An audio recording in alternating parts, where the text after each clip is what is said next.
L'Observatoire national est une institution prévue par l'accord d'Arusha et par la Constitution du Burundi dans le but de mener les actions nécessaires pour que le pays soit préservé des crimes et atrocités de masse qu'il a vécus dans le passé. Il a été instauré par la loi organique numéro 1/25 du 23 décembre 2017 et mis en place par le décret numéro 100/0257 du 29 décembre 2017. Cette institution assure un suivi constant de tout ce qui concerne les crimes contre l'humanité. C'est dans ce cadre qu'ayant pris connaissance du rapport de la commission d'enquête sur les droits de l'homme au Burundi, l'Observatoire national a jugé impératif d'y réagir et de rendre publiques les présentes observations. Premièrement, la commission d'enquête sur le Burundi a sorti un rapport orienté politiquement avec pour objectif le renversement des institutions élues, exactement comme en avril-mai 2015.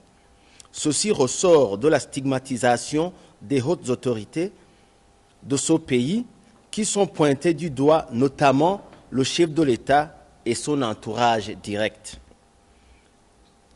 2. Le rapport renferme des mensonges grossiers avec des affirmations gratuites sur les discours du chef de l'État burundais. L'Observatoire national met la commission d'enquête au défi de donner les preuves de haine qui seraient contenues dans les différents discours du chef de l'État.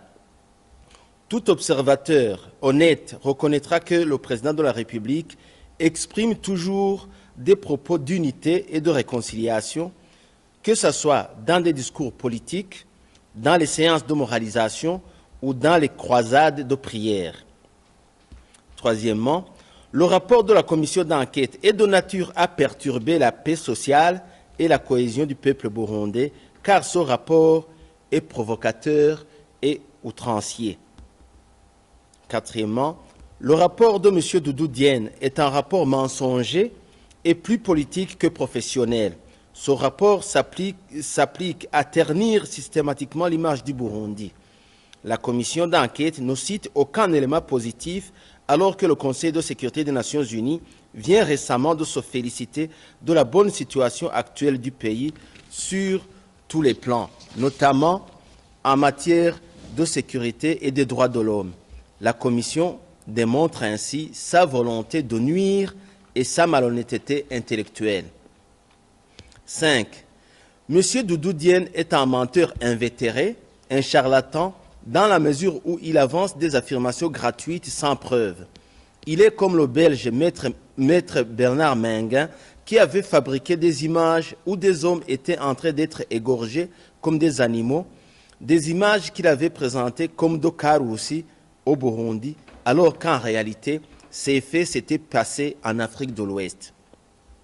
Sixièmement, l'Observatoire national exige de M. Doudou Diène de retirer ses propos diffamatoires à l'endroit des autorités burundaises élues, car cela revient à injurier le peuple burundais qui a exercé son droit de souveraineté en les élisant.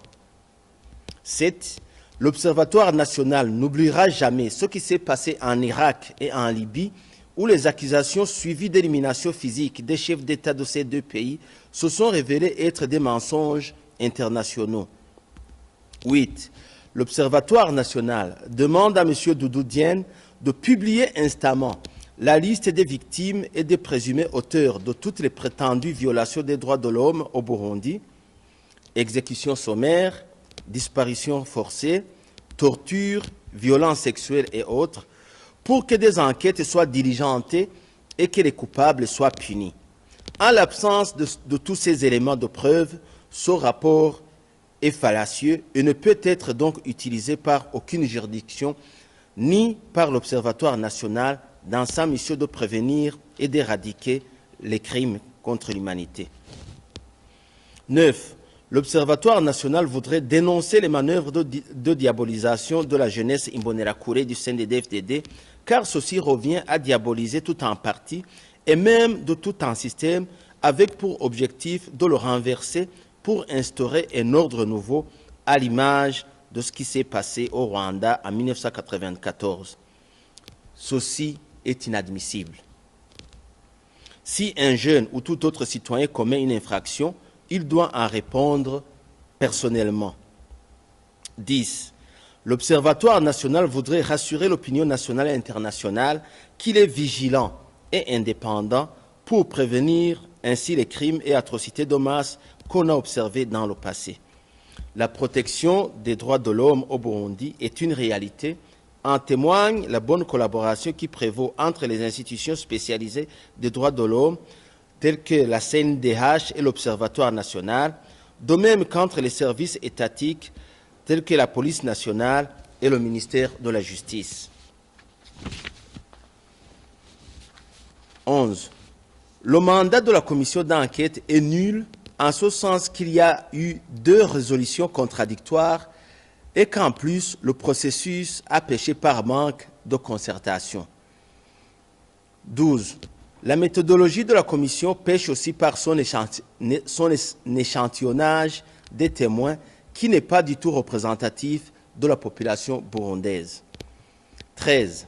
Des mensonges grossiers et des affirmations gratuites sur l'existence d'une structure soi-disant appelée comité de généraux rendent encore moins crédible le rapport de la commission d'enquête. 14. Pour ce qui est des aspects économiques et sociaux, l'Observatoire national défie M. Doudou Diène de donner un seul exemple d'un pays qui s'est développé grâce à l'aide étrangère. Le Burundi ne vit pas de l'assistance internationale. Il compte sur ses propres forces et ses propres ressources. 15.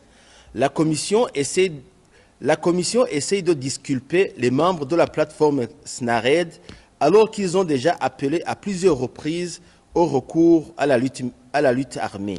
Pire encore, la commission va jusqu'à vouloir innocenter les criminels de Ruhagarika en province de Cibitoke qui ont commis leur forfait en provenance de la RDC.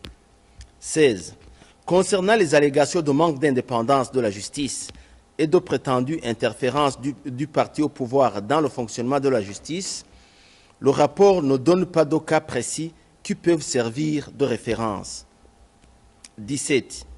L'Observatoire national demande au Conseil des droits de l'homme de l'ONU de mettre fin à tout mécanisme spécial ou exceptionnel sur le Burundi, en commençant par mettre fin au mandat illégal de la commission d'enquête. Aucune raison ne peut plus justifier l'existence d'une telle commission.